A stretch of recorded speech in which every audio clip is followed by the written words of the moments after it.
Hi, welcome to video 2 of a series of 3 videos that explain the short sale financial and listing package that allows us to successfully find a buyer for your home and complete a short sale with your lender. This section deals with the state required disclosures and forms. The first of these forms is the Realty Trust Consumer Guide to Agency Relationships. This pamphlet explains the types of ways an agent can interact with a client. It explains the Ohio laws on agency, as well as Realty Trust Services policy for agency relationships. In order to work with an agent, you must sign off that you have received it. Signing this pamphlet does not commit you to working with an agent. The next document is the agency disclosure.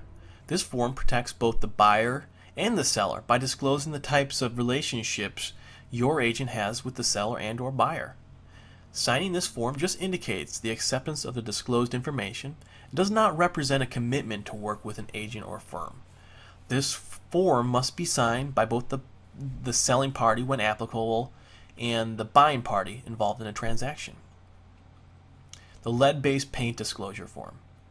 For transactions that where the house is older than 1978, the seller by law must fill this form out, disclosing any knowledge or lack of knowledge regarding lead-based paint in the home. It must be signed and initialed by the seller and the buyer when applicable.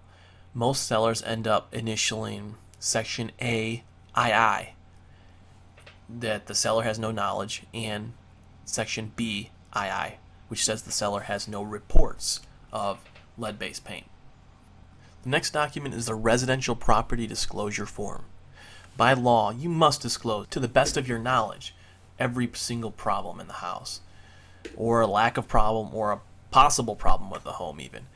Every page must be initialed by both the buyer and the seller, and the last page must be signed by the buyer and the seller when a purchase contract is signed. Make sure that you fill out this form in detail.